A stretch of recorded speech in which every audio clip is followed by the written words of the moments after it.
So this is the Notebook of Depression. I'm not going to show the cover because like I've taped this weird thing on it and it's just like cringy. But so there's a lot more than poems in here.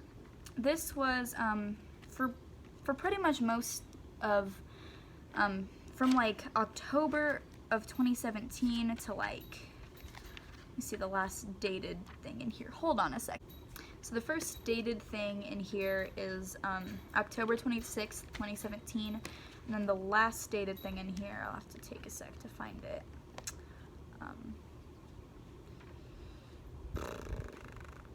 Yeah, the most recent thing in here was like March 16th, 2018. No, March 26th, 2018. So yeah, for like 6-ish months is when I use this. But I call this the Notebook of Depression because I use this like the time frame that I wrote in this, I was in like a really, really bad place mentally. And there's like, and you can only get so bad when you're like 12, but it was really bad. Like there's some really, really messed up stuff in here. But I'm gonna talk about it because I have no filter. So anyways, yeah, this is my cat sticking her paw into my door. Whatever. So, yeah, like, this was like my therapist pretty much because I've tried therapy. It does not work for me because I'm so bad at like telling people how I feel, but it's a lot easier for me to tell like paper how I feel because paper won't tell anyone and paper won't judge you. But when you keep the paper, you can go back and judge yourself and it's just as bad. So anyways, yeah, I turned, like for example, I turned to this random page, January 12th, 2018, lines from my solo ensemble song from 2018. Sempre fidelity voglio amar. And that's literally it, and then it's just like me being edgy. I wrote a bunch of sonnets. I wrote like a grand total of like 3 sonnets in here, and that's a lot because sonnets are hard. And then I did this thing where I would like write down whatever came to my mind, and it was honestly kind of interesting to look back at it because, so this one's dated January 6th, 2018. Thoughts: stay alive, Philip, snow, 19th century Russia, wow, long time, Tide Pods, ballet, rain, Duck Park, true love, Park City, love, signing off, N. Like what was going through my mind there. And then it was signed Natasha, and we'll get to that later because that's a whole other thing in its own. And you guys are gonna judge me so hard for it, but it's so worth it. There's some bad stuff. There's some more bad stuff. And this is what I was looking for. Okay. So, on December 30th, 2017, I wrote this poem. And it's not titled, but I'm gonna read it and then I'll explain it. So here we go. This is the book where I cut myself open and dump out my secrets into the sea. When it is full, I will burn this book where I have bled out my words and revealed my lies. And maybe the burning day will never come. Maybe I'll have bled too many secrets and memories and broken hearts too hard. I may not live to see my glory. I may not live to see the end. So, obvious Hamilton reference towards the end, but it's okay. You know what? We were Hamilton standing back in the day. It's fine. Doesn't really matter. But, so this poem has a lot more significance to me than the best poem I ever wrote, or Spider War, even though that's the most personal. This is, like, the mother of why I started writing poetry. Like, this is the whole thing, kind of, like, in one. So basically, like I said, I was going through a really tough time around this era. And, basically, at the beginning, I'm kind of just saying this is, like, the notebook that I'm gonna, like, vent in pretty much. And then I kind of, like, promise myself that when it's full, I'll burn it so no one can see it. And then maybe the burning day will never come. Maybe I'll have bled too many secrets and memories and broken hearts too hard. I was pretty much saying that if I don't burn this book, I probably killed myself before it got to the point where it was full. And that's like really heavy because I was legit thinking about killing myself, but I was too scared to. And honestly, that's kind of for the best because I am living my best life now. So that's fun. But I really need to stop like making light of this because it was so bad. But and I'm really glad I didn't finish writing in this book because there's so much left. But imagine if I had spilled everything in there. I would have burned it, and there would be no record of this time in history, because everything needs to be documented pretty much. So yeah, that is the deepest poem I've ever written. It's one of the more simple ones, but you know, good times. So now we get to the part where I judge myself a lot, because I'm going to read some of those thoughts pages, and then we're going to get to the thing I have never talked about to anyone except for one person. So the thoughts that I just turned to, also New Year's Eve of 2017. Thoughts: I have nice handwriting. Warm. Sad. Why? Guilty. Unworthy. Not good enough. Elliot. No.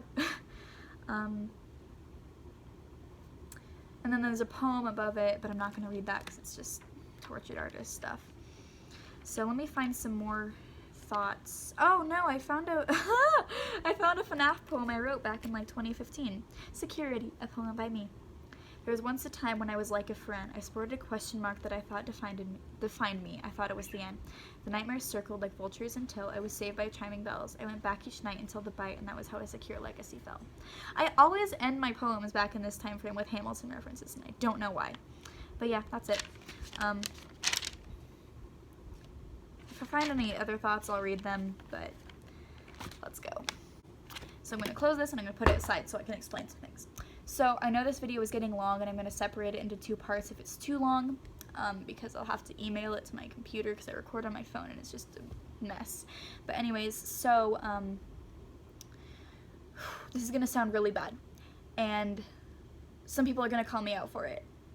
If I had a larger following, I would definitely be called out for it, but this was how I coped, and that was just how it was, and I cannot go back in time and change that. And if people cannot accept that that was how I coped, and I know it was a really stupid way to cope with things, but I cannot change this, and it does not make me a bad person for not being able to change it, because I was delusional, and it was not good. Just gonna get that out of the way. So basically, there's a couple pages in here entitled things along the lines of talking to myself. And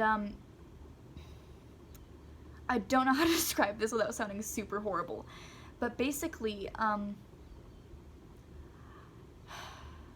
can't like articulate it, but pretty much I kind of like split myself off into different like separate personalities. It wasn't like actual dissociative identity disorder, which is like the whole thing with alters. I didn't have that. I don't have that. I have never had any trace of that. But the closest that I ever came to that was this, because I started writing under the names of various fictional characters. And I started associating myself so much with various fictional characters that I couldn't like detach myself from them. Like a really good example of this is Aridin and Pora from Homestuck. Starting back in like 2016, I literally believed that we were like one and the same. Like, not like, I really don't know how to describe this, but it was kind of like fake alters, and I knew it was fake, but that was how I coped, like talking to myself from the perspective of other people from myself, if that makes any sense. But basically, so there's a couple pages in here. I don't know where I was going with that whole Aridin thing, but that's a whole other story for a different time, and I don't think I'm ever gonna, yeah. So I found volume 2 of Talking to Myself. I'll have to find the first one. But, yeah, I'm not gonna talk about the whole Aridin thing, not yet, because I'm still so ashamed of it. But I'm honestly kind of more ashamed of this, but not, because this was legit what I did, and this was what made me feel better, because I was in such a horrible mental state. But I don't know, I just like gave myself affirmation from people that were not me. So like the various fictional characters in here are like, back to the Natasha thing I was talking about earlier. One of those characters was Natasha Rostova from War and Peace and The Great Comet of 1812. Separate things, but like same character, you know. And like Kyle from South Park, and various characters from Hitalia. And it was so horrible now that I think about it, but I mean, like, I can't really judge myself because that was me who did that. So, like, I kind of just talked to myself from the perspective of fictional characters.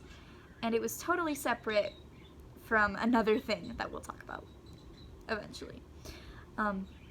So, like, one of the things in here, I'm not going to say who, because it's from me, but who it's from because it's just so cringy.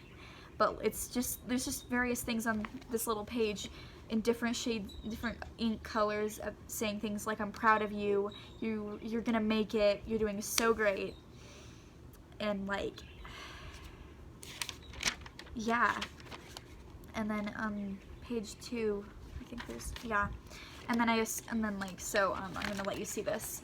So right down there, from the love, blah, blah, blah, I associated like little symbols with each character so I wouldn't have to write out their full name because I felt so guilty for writing out the full name.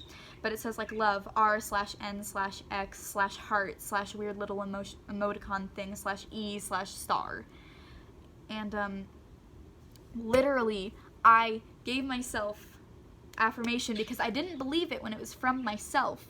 But when it's from myself posing as fictional characters, I believed it, I guess. And I think without this, like, hella weird coping method, I would not be here today. So I guess thanks, past myself, ? And then, so, yeah, because, it's so horrible to fake, like, mental illnesses, especially dissociative identity disorder and things like that, because real people struggle with that, and it's like, that's like, it's like doing blackface, kind of. And I was doing, like, mental blackface, but not, if that makes any sense. I'm so sorry, I don't know how to describe this. But, like, there's this one page in here that I really want to show you guys, or, like, talk about, because, oh my god. Oh my god. Yeah, I just found a thoughts page, January 23rd, 2018. Thoughts. Love, 5th grade choir, Blackbird, she's the Blackbird, $20 nosebleed, that's a Fall Out Boy song. Happy, just me, just Monica, forget the past. I feel like I'm doing one of those, like, Shane Dawson documentaries with myself. It's so weird to do this. I think I found another one over here. Yeah, so, like, this thoughts that I read earlier, like, it was so weird because each character that I, like, took on kind of, like, assumed an identity of their own. So, like, Natasha, she, whatever, wrote in, like, exclusively pink ink and was, like, super lovey-dovey and that whole thing. And it was like I forcefully made them my alters, even though I didn't have alters. It's so horrible, but it's something that just needs to be said because, I don't know, because I wanna, yeah. So the first incidents, like, the first example of this happening was on this page that I wrote on December 26th, 2017, and it's basically just me being, like, super mad at my family. And then I was, like, screaming, like, no one loves you. It literally, it's kind of violent. And then at the bottom, in blue, it's, like, I'm not gonna say the name of the character, but it's, like, that character, like, saying, like, please stay alive, I love you. And then I actually responded to it in red, I love you too. It's so horrible. But, yeah. That was my life. And then there's Natasha, again, doing the same thing I did a lot on November 30th, December 30th. On December 30th, 2017, I was like, I wrote, literally, talking to myself, but, like, from myself, actually. All your ideas are stupid. And then I came back later as Natasha, like, not true, you're so creative, oh my gosh. And I feel so bad about this. Yeah, here's another thoughts. This is a good one. Thoughts. October 20th, 2017. A disappointment. Nobody cares. Failure. Kill yourself. You don't deserve to be alive. Snow. Eridan. Death. France. Nobody loves you. Die. And then, yeah, I talked so much about suicide for someone who never even attempted. Who knows? But I'm going to stop talking now, and I'm going to be done with this, and I will come back and do a whole in-depth thing on this. So thank you guys so much for watching. I hope you had a good time laughing at myself with me, enjoying some newer poetry of mine, even if you didn't enjoy it. Thanks for listening, because all exposure is good exposure. No. But, so yeah, comment what you think about that weird coping thing in the comments, because I really want to hear if any of you that watch this have similar experiences or anything like that. Or if I was just weird, because I know it was weird back in that day. So anyways, yeah, thank you so much for watching. I hope you guys have a great day, night, whatever, and I'll see you on the flip side.